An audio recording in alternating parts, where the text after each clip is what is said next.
Hola, soy Isaac Prada y te doy la bienvenida a este vídeo en el que voy a tirar por tierra, echar por tierra uno de los mitos de cómo preparar una buena presentación pública, y es por qué no sirven las recetas, por qué las recetas no sirven para hablar en público.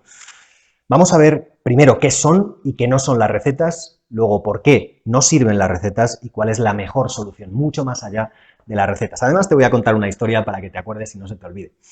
¿Qué son y qué no son las recetas? Bueno, no sé si has hecho algún curso de oratoria, de comunicación, si te has formado con alguna persona, con algún libro, con vídeos en internet, con algún curso de pago en el que hayas invertido, pero en muchos sitios por ahí puedes ver la receta ABC, la receta X y Z, la receta que sea para cuál es el esquema de presentación.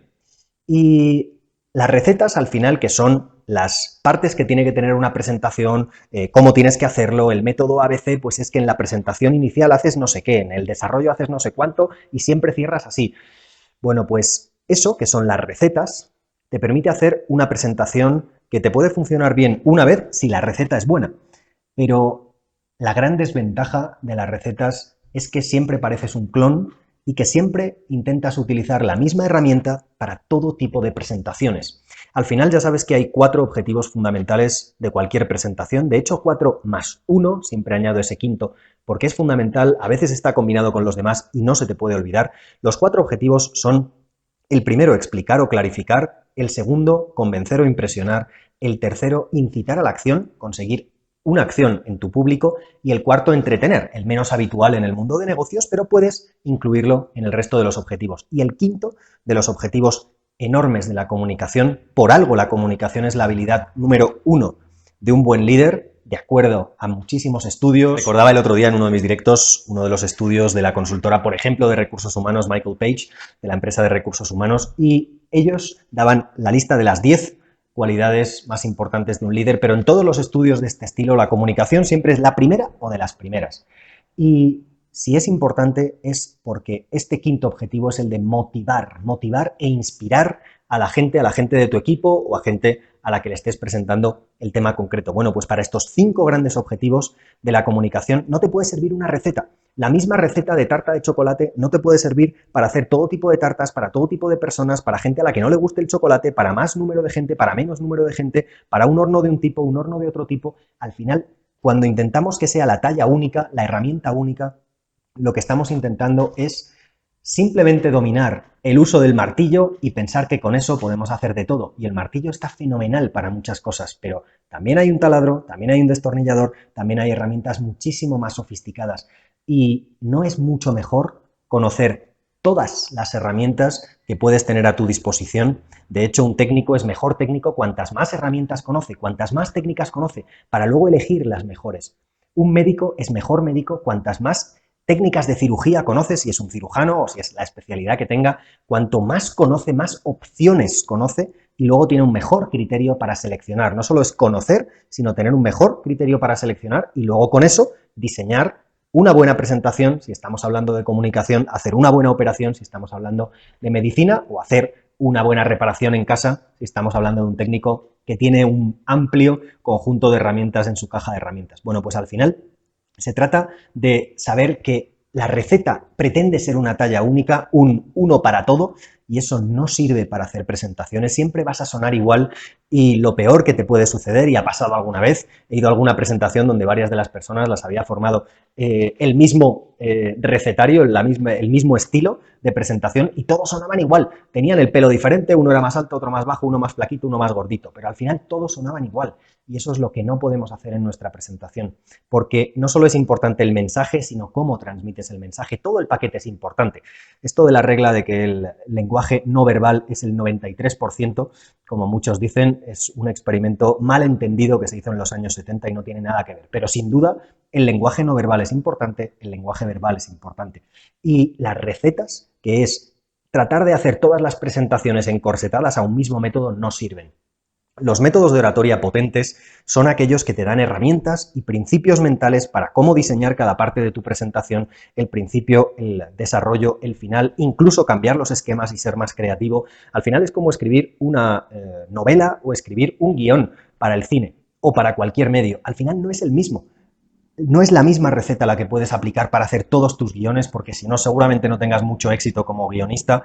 Tienes que saber cambiar, saber ser creativo, saber conocer todas las herramientas y luego adaptarlas a tu estilo. Saber lo que hacen otros, distintos estilos de presentación, distintas herramientas, y luego tú tendrás tu propio estilo. Pero incluso dentro de tu propio estilo tienes que tener amplitud, una variedad de repertorio para poder hacer presentaciones muy diferentes. Así que ya hemos visto qué son las recetas, por qué tienen alguna cosa buena, pero les falta muchísimo más para de verdad ayudarte como herramienta en tus presentaciones. ¿Cómo ir más allá de las recetas? Fíjate, voy a contarte una historia que espero que te ayude a que el aprendizaje se te quede mucho más en la cabeza, y es una historia del Japón feudal y al final representa cuáles son los 3 estados de aprendizaje en las artes marciales en Japón, en el karate en concreto. Y esta historia era la de un señor feudal japonés, un samurái del Japón feudal. Y este samurái tenía 3 hijos y le encomendaban, en aquella época de guerras, le encomendaban una misión que iba a durar 7 años. Iba a estar 7 años fuera de casa y dejaba a sus 3 hijos solos. Bueno, eso hoy en día sería una locura, pero estamos en el Japón feudal, así que todo valía. Bueno, pues se iba 7 años de casa para una misión para defender a su país, y cuando se fue de casa le dejó a sus hijos esta instrucción. Le dijo: hijos míos, quiero que por supuesto os portéis bien y cumpláis todos los valores con los que os he educado, pero que aprendáis a dominar el arte de la espada, que yo considero que es el arte fundamental que un samurái debe dominar. Y sus hijos le dijeron: claro, papá, vamos a aprender y vamos a dominar el arte de la espada y cuando vengas te lo demostraremos. Le dijo: bueno, hijos míos, es una promesa. El samurái se fue, volvió a los 7 años y antes de que sus hijos le pudieran preparar la comida de bienvenida, les dijo: hijos míos, hace 7 años me hicisteis una promesa, y era que dominaríais, para cuando yo volviera, para mi vuelta, dominaríais el arte de la espada. ¿Habéis cumplido esa promesa? Y los 3 hijos, el pequeño, el mediano y el mayor, dijeron: sí, papá, hemos cumplido la promesa. Le dijo: muy bien, pues ahora vais a demostrármelo, hijos míos. Y para eso, yo me quedaré en el salón de la casa y os iré llamando de uno en uno. El padre se puso en el salón de la casa y fue llamando de uno en uno a sus hijos. Primero empezó con el hijo más pequeño. Pero el samurái había hecho algo antes de llamar a sus hijos, y era dejar la puerta del salón entreabierta, poner un cubo lleno de agua encima y en ese momento sí llamar a su hijo. Cuando su hijo, en este caso el hijo pequeño, entró, abrió la puerta, se le cayó el cubo, un buen testarazo le dio en la cabeza y cuando cayó al suelo, el hijo desenvainó la espada y lo cortó por la mitad. Y le dijo el padre: hijo mío, a pesar del chichón, sé que dominas el arte de la espada.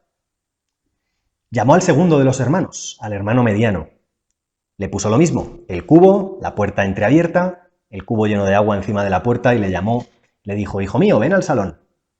El mediano entró en el salón, abrió la puerta, el cubo se cayó encima de él, pero antes de que cayera en su cabeza, él desenvainó la espada y lo cortó por la mitad. El padre nuevamente le dijo: enhorabuena, hijo mío, veo que dominas el arte de la espada. Y ahora solo le quedaba el hijo mayor. Hizo lo mismo, puso el cubo en la puerta y llamó al hijo mayor. Le dijo: hijo mío, ven al salón. Su hijo entró en el salón, abrió la puerta, el cubo de agua se cayó encima de él, pero antes de que se cayera, y sin sacar la espada, levantó la mano, cogió el cubo y lo puso en el suelo. Y su padre también le dijo: hijo mío, veo que también dominas el arte de la espada. Pero cada uno de los 3 estaba en un estado de aprendizaje de las artes marciales en Japón, lo que se conoce como los estados Shu, Ha y Ri, y eso se aplica al aprendizaje de casi cualquier cosa en la vida. El estado Shu es cuando conoces las reglas y te ciñes a las reglas. Es como tener una serie de recetas, no solo una, porque tener una receta es como el paso -1 antes del Shu, pero tener varias recetas y ceñirte solo a las recetas. Eso es lo que hacía el hijo pequeño. El hijo pequeño sabía usar la espada, se le cayó el cubo encima y usó la espada. El siguiente estado, el estado Ha, es adaptar las normas a tu caso particular. Haber practicado tanto dentro de las normas, no te puedes saltar etapas, no puedes intentar llegar al cinturón marrón sin haber pasado por los anteriores o al cinturón negro. Tienes que haber practicado los anteriores, pero cuando llegas al cinturón marrón o al negro, empiezas a poder desarrollar tu propia técnica. Bueno, pues adaptar las reglas a tu personalidad, a tu estilo, a tu manera de querer hacer las cosas, es el estado Ha, que es el del segundo hermano, el hermano que también usó la espada, pero consiguió hacerlo antes de que el cubo le cayera.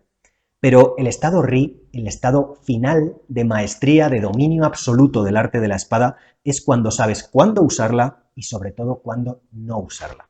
Y esto, igual que para las espadas, aplica para las presentaciones. Cuando no tienes receta, no tienes una receta, no tienes varias recetas, tienes herramientas, principios mentales, técnicas, principios científicos, gatillos mentales, como por ejemplo los que plantea Robert Cialdini en su maravilloso libro Influencia, los agrupa en 6 grupos, hay más de 20 gatillos mentales. Bueno, pues al final cuando conoces todo sobre cómo funciona la mente humana de tu público, sobre las técnicas de negociación, sobre el tipo de palabras que debes usar, sobre las posibles maneras de estructurar tu presentación, cuando conoces todo eso, estás a un paso de estar en el último estado de aprendizaje de las artes marciales japonesas. Porque primero tienes que practicar con ese método y esas técnicas, luego adaptarlas, como en el segundo estado, y luego trascender, ir más allá y dominar de verdad el arte de presentar en público para cualquiera de esos 5 objetivos. Para el objetivo de explicar, para el objetivo de comunicar, para impresionar y convencer, para el objetivo de incitar a la acción,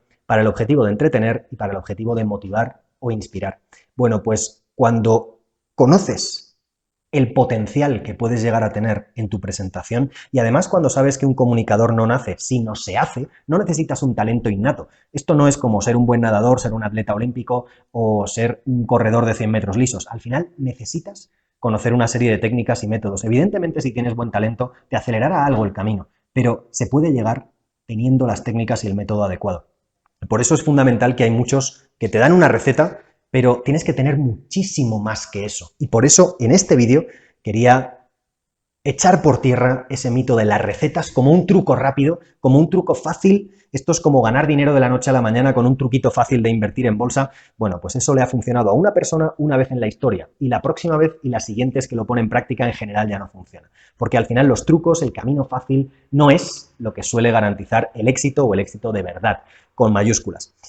Por eso, en este vídeo he querido plantearte que hay mucho más allá de las recetas para presentar en público y eso es lo que comparto contigo en todos mis contenidos. Como siempre, quiero acabar el vídeo con un primer paso, un paso para que empieces a poner esto en acción y que no se quede solo en el contenido, y en este caso es que plantees, que pienses cómo has diseñado la última presentación que has hecho. ¿Cómo has diseñado la penúltima presentación que has hecho? ¿Cómo sueles diseñar tus presentaciones? Para que intentes ver por ti mismo si caes muchas veces en la tentación de las recetas, de reutilizar otras presentaciones que has utilizado, de reutilizar otros esquemas que has utilizado, otras presentaciones de PowerPoint, para volver a utilizarlas y volver a transmitir el mismo mensaje prácticamente de la misma manera como un clon. Bueno, pues, ¿qué recetas usas hoy? Y plantéate cómo podrías ir más allá. Te animo a que veas el resto del contenido que tengo en el canal. Por supuesto, si quieres ir un paso más allá, tengo un vídeo en el que describo mi curso completo, en el que te explico todas las técnicas y los métodos para ser un orador profesional, un comunicador profesional en tu entorno profesional para influir en el mundo de los negocios. Así que, hasta aquí, te animo a que hagas ese paso 1 y veas cómo estás en esto de las recetas cuando se trata de hablar en público.